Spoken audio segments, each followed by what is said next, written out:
अस्सलाम वालेकुम 10th class. आज हमने इस्लामियत इख्तियारी में आया हदीस का तर्जुमा और उसके मुश्किल फाज के मानी किए थे। उसके साथ ही मैंने आपको इसके MCQs समझाए थे कि किस तरह से चैप्टर में MCQs भी बनते हैं। ठीक है, तो आज हम उसकी तशरीह देखते हैं कि हदीस नंबर 25 की तशरीह क्या है, और तशरीह में भी मैं आपको कुछ MCQs बताऊंगी। ठीक है, तो सबसे पहले हम हदीस देखते हैं कि हदीस नंबर 25 में हमने क्या उसका तर्जुमा क्या पढ़ा था। बिस्मिल्लाहिर्रहमानिर्रहीम। मासलुल मोमिनीना फिल वद्दिहिम व तराहुमिहिम व तआतुफिहिम मासलुल जसदी इज़्ज़श्तका मिन्हु उज़ु तदाया लाहु साइरुल जसदी बिस्सहरी वल हम्मा। इसका तर्जुमा है कि मोमिनों की मिसाल आप सल्लल्लाहु अलैहि वसल्लम के लुत्फ़ व मोहब्बत और हमदर्दी में ऐसी है जैसे कि एक जिस्म की मिसाल होती है। ठीक है, और इसके एक यानी कि जिस्म के एक हिस्से को, किसी एक उज़ू को, अज़ा की वाहिद है उज़ू। ठीक है, तो किसी एक जिस्म के किसी एक हिस्से को या जिस्म के किसी एक उज़ू को तकलीफ़ पहुंचती है तो सारा जिस्म बेकरार हो जाता है, और बेकरार होने की वजह से एक जिस्म जब बेकरार होता है तो उसको बुखार हो जाता है, यानी कि वो बुखार की हालत में हो जाता है। पूरा जिस्म जो है वो उस तकलीफ़ को इस कदर शिद्दत से महसूस करता है कि उसको बुखार चढ़ जाता है। और उसके बाद हमने इसके मुश्किल फाज के मानी किए थे। ठीक है, आज हम तशरीह देखते हैं, इसकी तशरीह क्या है। रसूलुल्लाह सल्लल्लाहु अलैहि वसल्लम ने मोमिनों की मिसाल इंसानी जिस्म से देकर मुसलमानों को इत्तेहाद की एक बहुत ही आला मिसाल दी है। यानी कि जो है इंसान के जिस्म में बज़ाहिर मुख्तलिफ अज़ा और हिस्से होते हैं। यानी कि इस मिसाल में इसको अगर हम इसकी वजाहत देखें कि क्या मतलब क्या है इस बात का कि इंसान के जिस्म के अज़ा और इत्तेहाद, तो इसकी मिसाल आप सल्लल्लाहु अलैहि वसल्लम ने इस तरह दी कि जिस तरह इंसान के जिस्म में बज़ाहिर मुख्तलिफ अज़ा और हिस्से होते हैं, हाथ होते हैं, नाक होता है, आँखें होती हैं, होंठ होते हैं और पाँव होते हैं, टांगे, बाजू, बेशुमार हिस्से होते हैं। हमारे जिस्म के, इंसानी जिस्म की बात हो रही है। ठीक है, तो इंसानी जिस्म में मुख्तलिफ अज़ा होते हैं और हर उज़ू की शक्ल, हर उज़ू का काम जो है और उसका मुकाम ये भी अलग अलग ही होता है। यानी कि इंसान के जिस्म के जो जितने भी हिस्से हैं, उज़ू हैं, उनके जो काम भी उनका अलग अलग होता है, उनका मुकाम भी अलग अलग होता है, और वो मिलकर एक इंसानी जिस्म को वजूद देते हैं। मगर एक हिस्से का दूसरे से इस तरह वाबस्ता होते हैं कि सबको मिलाकर एक इंसान बन जाता है। यानी कि उज़ू तो बहुत ज़्यादा हैं, इंसानी जिस्म के बहुत मुख्तलिफ उज़ू हैं और बहुत ज़्यादा हैं, और उन सबको मिलाकर एक जगह उनको नस्ब करके एक इंसानी ढांचा जो है वो बन जाता है, इंसान बन जाता है। और अगर एक एक उज़ू को अलग कर दिया जाए, अब यहाँ पे बात हुई थी इत्तेहाद की, ठीक है, कि जोड़ दिया गया सारे हिस्सों को तो एक इंसान की शक्ल तरतीब दे दी गई। लेकिन अब उसी इंसान के जिस्म के अज्जा हिस्से जो हैं उनको अलग अलग कर दिया जाए तो क्या होगा कि जो है अलग अलग कर दिया जाए तो वो कुछ नहीं रहते। अब जो हिस्से हैं वो एक दूसरे से अलग कर दिए जाएं, जिस्म से अलग कर दिए जाएं, हाथ को अलग कर दिया जाए, बाजू अलग कर दिए जाएं, पाँव अलग कर दिए जाएं, टांगें अलग कर दी जाएं, तो कान अलग कर दिए जाएं, आंखें निकाल दी जाएं, यानी कि जिस्म का एक एक अज़ू जो है उसको अलग कर दिया जाए तो क्या होगा कि उन हिस्सों की कोई अहमियत नहीं रहती, उनको वो कुछ भी नहीं रहते, वो किसी काम के नहीं रहते। जिस तरह के अल्लामा इकबाल की एक नज़म आपने पढ़ी थी कि पैवस्ता रह शजर से उम्मीद बहार रख, यानी कि शजर के साथ पैवस्ता मिसाल जो है, इसी तरह इंसानी जिस्म की जिस तरह मिसाल दी गई है, इसी तरह अल्लामा इकबाल ने भी फरमाया था कि शजर के साथ यानी कि दरख्त के साथ जो शाखें जुड़ी होंगी उनकी अहमियत होगी, उनके ऊपर फल फूल आएंगे, लेकिन जब वो शाखें अलग हो जाएंगी तो उनके ऊपर ना तो बहार आएगी, ना उनके ऊपर पत्ते आएंगे, ना उनके ऊपर फूल आएंगे। तो यानी कि शजर से अलग होने वाली शाख की कोई अहमियत नहीं होगी। तो इसी तरह से इंसानी जिस्म की मिसाल है कि इंसान के जिस्म से अगर उसके एक एक हिस्से को अलग कर दिया जाए तो वो किसी काम के नहीं रहेंगे, क्योंकि जिस्म का हर हिस्सा कोई ना कोई काम करता है। उसकी शक्ल भी अलग है, उसके काम भी अलग है। ठीक है, पाँव का काम है चलना, हाथों का काम करना, आंखों का काम देखना, इसी तरह से हर हिस्से का अलग अलग काम है। तो लेकिन जैसे ही वो जिस्म से अलग होते हैं उनकी हैसियत ख़त्म हो जाती है, وہ بیکار ہو جاتے ہیں۔ وہ اگرچہ الگ ہیں لیکن ان کا کام بھی الگ ہے، یعنی کہ اگر دیکھا جائے کہ جسم کے تمام جو حصے ہیں، عضو ہیں، وہ بالکل ایک دوسرے سے الگ ہیں، لیکن ان کے کام جو ہے وہ بھی الگ الگ ہیں اور ان کا حکمران ایک ہے۔ اب دل، انسان کا جو جسم ہے اس میں اس کے جتنے بھی اجزاء ہیں، ٹھیک ہے، جتنے بھی عضو ہیں انسان کے جسم کے، ان کے کام الگ الگ ہیں۔ اب ان کو کنٹرول کون کرتا ہے؟ ان سارے اجزاء کو کام کرنے کا حکم کون دیتا ہے؟ پاؤں کو کون حکم دیتا ہے کہ چلو؟ ہاتھوں کو کون حکم دیتا ہے کہ کام کرو؟ آنکھوں کو کون حکم دیتا ہے کہ دیکھو؟ تو یہ بلا وجہ آنکھیں نصب کر دی جائیں، وہ دیکھنا شروع کر دے، ایسا تھوڑی ہوتا ہے۔ یعنی کہ ان کو کوئی نہ کوئی حکم دینے والا، کوئی آرڈر کرنے والا ہوتا ہے، اور وہ جسم کا ایک مین حصہ جو ہے وہ دل ہے۔ یعنی کہ دل جو ہے انسانی جسم میں اس کو بادشاہ قرار دیا گیا ہے۔ جو انسانی جسم کا جو دل کا جو مقام ہے وہ حکمران ہے، ٹھیک ہے۔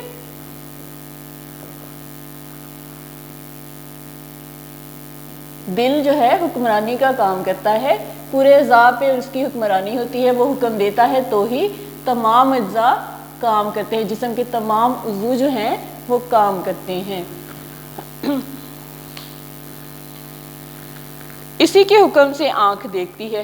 اب دل حکم دیتا ہے تو آنکھ دیکھنے کا کام کرتی ہے، ٹھیک ہے، اور کان سنتے ہیں، کانوں کو بھی دل حکم دیتا ہے تو ہی وہ سننے کی طاقت رکھتے ہیں، ان کو جو ہے قوت سماعت ملتی ہے۔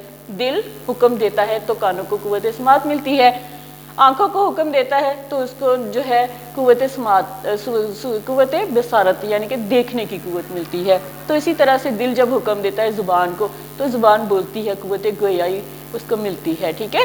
یہ سارا جو ہے ہوتا تو اللہ تعالیٰ کی طرف سے ہے، اللہ تعالیٰ کے حکم سے، لیکن اللہ تعالیٰ نے انسان کے جسم میں دل کو یہ اختیار دے دیا ہے کہ تم نے آگے حکم دینا ہے اللہ تعالیٰ کے حکم کے مطابق، ٹھیک ہے۔ تو یہ سارے کام ہوتے ہیں، اللہ تعالیٰ اگر چاہے تو یہ دل بیکار ہو جائے اور کسی کام کا نہ رہے۔ تو یہ یہاں پہ کیونکہ بات ہو رہی ہے اتحاد کی، تو اس لیے انسانی جسم میں حکمران جو ہے وہ کون ہے؟ دل ہے۔ دل آگے جو ہے جسم کے مختلف اجزاء کو حکم دیتا ہے اور جسم کی اجزاء جو ہیں کام کرتے ہیں، اور جو ہے ناک کو سونگھنے کی طاقت ملتی ہے، ٹھیک ہے، منہ سے چکھنے کا، کسی چیز کو ٹیسٹ کرنے کا جو ہے عمل یہ ہوتا ہے، اور زبان بولتی ہے، بات کرتی ہے، ہاتھ اٹھتے ہیں، پاؤں چلتے ہیں۔ ان میں کثرت کے باوجود ایسا اتحاد ہے کہ جب ایک عضو کو تکلیف ہو جاتی ہے تو اس کی وجہ سے سارا جسم جو ہے وہ بے قرار اور تکلیف میں مبتلا ہو جاتا ہے۔ یعنی کہ یہ بہت زیادہ جسم کے اجزاء حصے ہیں، جو عضو ہیں جسم کے، بہت زیادہ، ٹھیک ہے، کثرت پائی جاتی ہے، یعنی کہ ان میں بہت زیادہ تعداد میں یہ اجزاء حصے جو ہیں پائے جاتے ہیں۔ لیکن اگر کسی ایک حصے میں تکلیف ہو جائے، اب اتنے حصے کہیں پہ تکلیف ہو تو ضروری تو نہیں سب کو پتہ چلے، لیکن اللہ تعالیٰ نے ایک ایسا سسٹم بنا دیا ہے کہ کہیں پہ بھی فرض کریں انگلی پہ بھی تھوڑا سا کٹ لگا ہے تو پورا جسم اس درد کو محسوس کرے گا۔ اس عضو کی تکلیف جو ہے مریض کو سونے نہیں دیتی۔ اب کسی جسم کے ایک حصے میں تکلیف ہے، ٹھیک ہے، تو وہ تکلیف جو ہے وہ انسان کو سونے بھی نہیں دیتی، اس کو پرسکون رہنے نہیں دیتی، اس کا چین چھن جاتا ہے اس تکلیف کی وجہ سے۔ تکلیف کے ایک عضو، یعنی کہ تکلیف تو ہے ایک عضو میں، لیکن سارے جسم میں بخار چڑھ جاتا ہے، یعنی کہ پورا جسم جو ہے اس درد کو محسوس کرتا ہے، اور محسوس کرنے سے اس قدر شدت سے درد میں مبتلا رہنے میں کیا ہوتا ہے کہ انسان کی حالت ایسی ہو جاتی ہے جیسے کسی بخار والے انسان کی ہوتی ہے۔ جیسے کسی انسان کو بخار ہو جائے تو اس کی حالت یہی ہوتی ہے نا کہ سارا جسم جو ہوتا ہے اس میں کمزوری آ جاتی ہے، نقاہت آ جاتی ہے۔ تو اسی طرح سے جسم کے ایک عضو میں درد ہوا تو سارا جسم بے چین ہو گیا، نہ صرف بے چین ہوا بلکہ بخار کی حالت ہو گئی۔ علامہ اقبال نے اس کے بارے میں فرمایا ہے کہ مبتلا درد کوئی عضو ہو روتی ہے آنکھ، کس قدر ہمدرد سارے جسم کی ہوتی ہے آنکھ۔ یہ علامہ اقبال کا شعر ہے، مبتلا درد۔ اگر فرض کریں آپ کو تشریح، ترجمہ اور تشریح لانگ قسم کے طور پہ آتا ہے تو آپ اس میں شعر ایڈ کر سکتے ہیں، مبتلا درد کوئی عضو ہو روتی ہے آنکھ،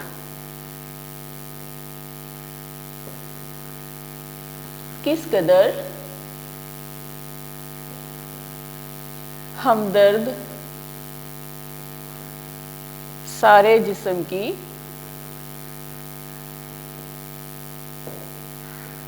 होती है आँख। यानी कि कोई दर्द में मुब्तला है, कोई दर्द जिस्म का कोई उज़ू तकलीफ़ में है तो आँख रोती है। हालांकि आँख को तो तकलीफ़ नहीं पहुंचती, लेकिन आँख रोती है। और किस कदर हमदर्द, यानी कि पूरे जिस्म की हमदर्द जो है वो आँख होती है कि फ़ौरन उसमें से आंसू आना शुरू हो जाते हैं। कोई भी तकलीफ़ महसूस हुई, जिस्म के किसी भी हिस्से में तकलीफ़ दर्द महसूस हुआ तो फ़ौरन आँख से आंसू निकलते हैं। तो यानी कि आँख को जो है इतना हमदर्द बताया गया है। इसकी वजह यह है कि इन सब अज़ा का मरकज़ दिल है। यानी कि इसकी वजह क्या है, क्यों आँख रोती है, कि तकलीफ़ तो कहीं पे है और आँख से आंसू बह रहे हैं। तो इसमें क्या इसमें बताया गया है कि इन सब का मरकज़ एक ही है, वो है दिल, और वही सबका हाकिम है, वही सबका हुक्मरान भी है। हर उज़ू उससे वाबस्ता है, यानी कि हर उज़ू का कनेक्शन जो है वो दिल के साथ है। मुमकिन ही नहीं कि किसी उज़ू को तकलीफ़ हो और इसका असर दिल पर ना हो। अब क्योंकि हुक्मरान दिल है तो ऐसा मुमकिन हो ही नहीं सकता कि किसी भी हिस्से में, जिस्म के किसी भी हिस्से में तकलीफ़ हो और इसका असर दिल पर ना हो। और जब जिस्म का बादशाह दिल बेकरार हो जाता है तो सारा जिस्म बेकरार हो जाता है। अब दिल क्योंकि बादशाह है, हर हिस्सा जो है उसके साथ कनेक्शन है जिस्म का, तो इसलिए जब कहीं पे भी कोई तकलीफ़ होती है जिस्म के किसी हिस्से में भी, तो दिल जो है वो बेकरार हो जाता है, क्योंकि उनके सबका कनेक्शन जो है वो दिल के साथ होता है। और हर उज़ू ये समझता है, और सारा जिस्म यानी कि जब बेकरार होता है तो हर उज़ू को ऐसा महसूस होता है कि उसमें तकलीफ़ है। यानी कि अगर कहीं हाथ में तकलीफ़ है, बाजू में तकलीफ़ है, तो ऐसा लगेगा कि हमारी टांगों में भी तकलीफ़ है, हमारे पाँव में भी तकलीफ़ है, हमारे सर में भी तकलीफ़ है। जिस्म का हर हिस्सा जो है ऐसे होता है कि जैसे वो तकलीफ़ में मुब्तला हो। और यानी कि इसका सबब ये है कि सब अज़ा जो हैं, जिस्म के तमाम जो अज़ा हैं, इस तरह एक दूसरे से मिले हुए हैं कि बहुत ज़्यादा होने की वजह के बावजूद सब एक हैं। यानी कि जिस्म के तमाम अज़ा जो हैं बहुत ज़्यादा हैं, ठीक है। तमाम उज़ू जो हैं वो ज़्यादा होने के बावजूद, उनकी तादाद ज़्यादा है, लेकिन वो फिर भी एक दूसरे के साथ जुड़े हुए हैं, तो एक दूसरे के दुख दर्द को महसूस करते हैं और सब एक हो जाते हैं। हुज़ूर सल्लल्लाहु अलैहि वसल्लम का मकसद ये है कि जिस तरह जिस्म के तमाम अज़ा एक दूसरे से जुड़े हुए हैं, मुत्सिल हैं, और इसी तरह और यानी कि एक दूसरे के दुख दर्द में शरीक हैं जिस्म के तमाम उज़ू, एक की राहत दूसरे की राहत। अब फ़र्ज़ करें कि यहाँ तो बात हुई तकलीफ़ की, अब बात करते हैं खुशी की, राहत, सुकून, ठीक है। तो अगर एक हिस्सा सुकून में है तो पूरा जिस्म हमारा जो है वो सुकून महसूस करेगा। अगर जिस्म के एक हिस्से में दर्द है तो जिस तरह पूरा जिस्म के तमाम अज़ा को ऐसे लगा कि जैसे ये तकलीफ़ उनमें है, तो इसी तरह से अगर एक हिस्सा जो है वो पुरसुकून है, राहत में है, खुशी में है, तो पूरा जिस्म राहत महसूस करेगा। और सबका ये किस वजह से होता है कि ये सब जो है इसी तरह से है कि इनका सबका मरकज़ एक है। क्या है सबका मरकज़? दिल। यानी कि इंसानी अज़ा का मरकज़ क्या है? दिल है। सेंटर पॉइंट क्या है? दिल है। इसी तरह मुसलमानों की बात अब करते हैं कि मुसलमान जिनका खुदा एक है, रसूल एक है, कुरान एक है, दीन एक है, और यहाँ तक कि किबला भी एक है। दुनिया के जहाँ भी मुसलमान, दुनिया के हर कोने में मुसलमान रहते हैं, लेकिन उनका किबला एक है, खाना काबा, ठीक है। तो एक इसी वजह से उन्हें भी मिलजुल कर रहना चाहिए। जिस तरह जिस्म के तमाम अज्जा आपस में मिलजुल कर रहते हैं और एक कदर दूसरा महसूस करता है, एक की खुशी को सारा जिस्म जो है राहत महसूस करता है, एक की राहत में। तो इसी तरह मुसलमानों की मिसाल दी गई है कि मुसलमान जो है उनको भी इसी तरह मिलजुल कर रहना चाहिए, एक दूसरे के दुख दर्द, रंज और खुशी में शरीक होना चाहिए। और इस तरह से जिस तरह के जिस्म के अज़ा होते हैं, ठीक है, मुसलमान उम्मत को भी इसी तरह से मिलजुल कर रहना चाहिए, एक दूसरे के दुख दर्द को महसूस करना चाहिए, एक दूसरे की खुशी में खुश होना चाहिए, गम में गमगीन होना चाहिए, और एक दूसरे के साथ हर वक्त उसकी खुशियों में शामिल, गमों में शामिल होना चाहिए। तो ये यानी कि इसी तरह से जिस तरह जिस्म के तमाम अज्जा होते हैं। और अल्लामा इकबाल ने फरमाया है कि मुनफ़त एक है इस कौम की, नुकसान भी एक ही सबका नबी, दीन भी, ईमान भी एक, हर में पाक भी, अल्लाह भी, कुरान भी एक, कुछ बड़ी बात होती जो होते मुसलमान भी एक।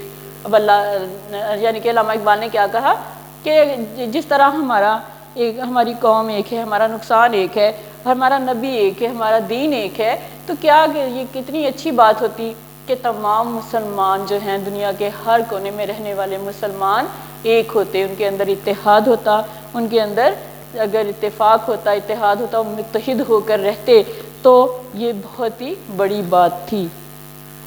پھر حدیث شریف میں ارشاد ہوتا ہے کہ مسلمان کی مثال ایک دیوار یا عمارت کی ہے جس کی اینٹ ایک دوسرے سے دوسری اینٹ کی تقویت کا باعث بنتی ہے۔ حضرت محمد صلی اللہ علیہ وسلم نے فرمایا کہ انسانی اتحاد کی مثال اس طرح ہے کہ جس طرح ایک عمارت کو بنانے کے لیے اینٹوں کا استعمال کیا جاتا ہے اور ایک اینٹ دوسری کے ساتھ جڑی ہوتی ہے، درمیان میں کوئی خلا نہیں ہوتا، باقاعدہ اینٹوں کے ساتھ اینٹیں جڑتی ہیں تو ہی دیواریں کھڑی ہوتی ہیں، پھر ایک عمارت بنتی ہے۔ تو اسی طرح سے انسان جو ہے مسلمانوں کے اتحاد کی بات ہوتی ہے کہ ایک مسلمان سے دوسرے مسلمان کو تقویت ملتی ہے، یعنی کہ ایک دوسرے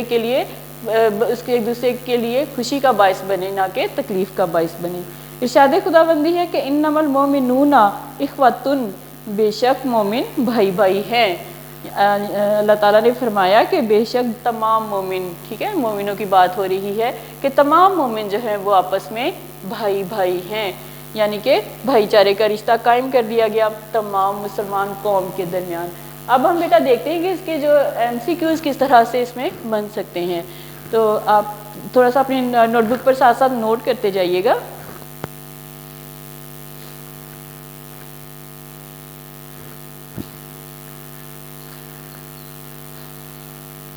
کل ہم نے الفاظ مانی کے کیے تھے، کچھ اور کیے تھے اس میں، یعنی کہ شارٹ کوسچن کے طور پر بھی اور MCQs کے طور پر بھی، ٹھیک ہے۔ تو اسٹیٹمنٹ میں اس طرح سے لکھواؤں گی کہ وہ شارٹ کوسچن کا آنسر بھی ہوگا اور اگر MCQs بنانا چاہیں تو اس سے وہ بھی بن جائیں گے، ٹھیک ہے۔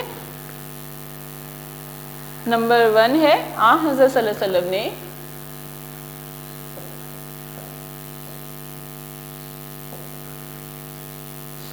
مومنین کی مثال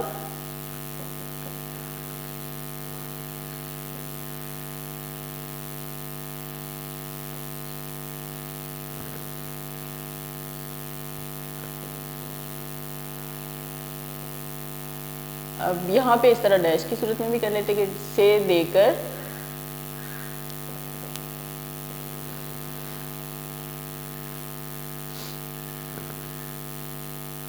مسلمانوں کے اتحاد کی مثال دی ہے۔ تو یہاں پر آئے گا کہ انسانی جسم سے، ٹھیک ہے، کس سے مثال دی آپ صلی اللہ علیہ وسلم نے اتحاد کی مومنین کی؟ انسانی جسم سے۔ پھر اس کے بعد ہے نمبر 2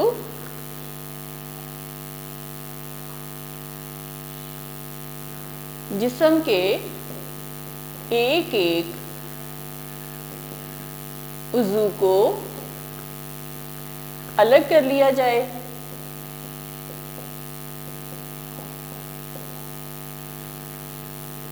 تو وہ رہتے۔ اب یہاں پہ ہم نے دیکھنا کہ کیا نہیں رہتے، اگر جسم کے ایک ایک عضو کو الگ کر دیا جائے تو وہ کچھ نہیں رہتے، یعنی کہ ان کی اہمیت کچھ بھی نہیں ہوتی، ٹھیک ہے۔ نمبر 3 انسانی جسم میں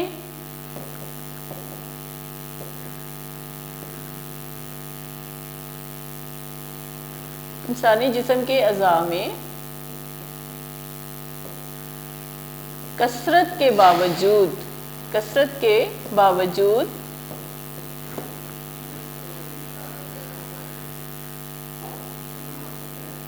جی جسم کے اعضاء میں کثرت کے باوجود ہے۔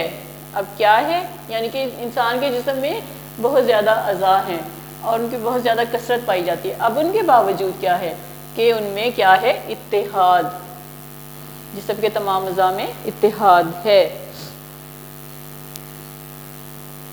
جب ایک عضو کو تکلیف ہوتی ہے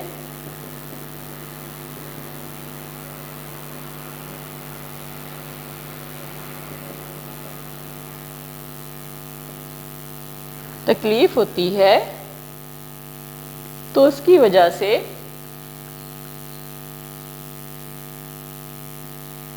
सारा जिस्म हो जाता है,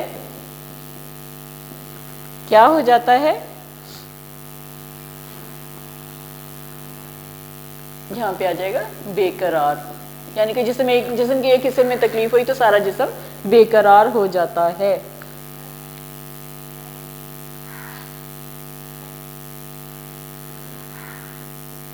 अब है जिस्म का बादशाह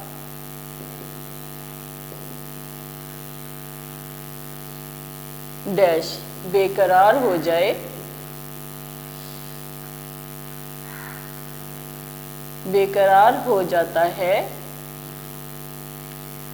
तो सारा जिस्म बेकरार हो जाता है।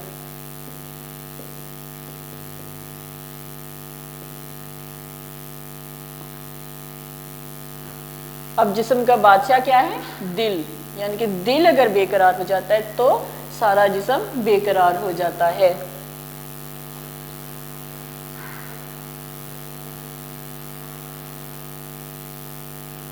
मुसलमानों को भी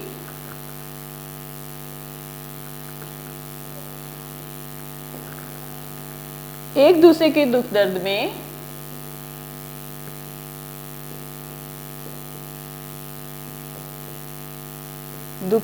में इसी तरह शरीक होना चाहिए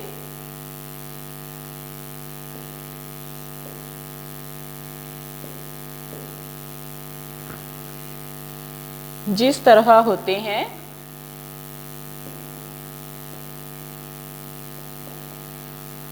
क्या होते हैं। अब इसका हम देखते हैं कि क्या, जिस्म के अज़ा, ठीक है। अब इसमें आएगा जिस्म के अज़ा।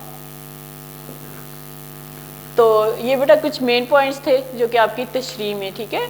और शेर भी आप ऐड कर सकते हो इसमें, अल हदीस के हवाले से भी आप उसमें ऐड कर सकते हैं, हदीस का हवाला भी दे सकते हैं। तो ये मैंने कुछ यानी कि मेन पॉइंट्स थे जो कि तशरीह में बताए गए हैं, उनको मैंने MCQs की फॉर्म में बता दिया है। इसी तरह शॉर्ट क्वेश्चंस भी इसी तरह बनते हैं और इसके बाद जो है जो तशरीह भी आप इसी की मदद से कर सकते हैं। तो ओके बेटा, आज का आपका लेक्चर कंप्लीट हो गया है। अल्लाह हाफिज़, स्टे हैप्पी, स्टे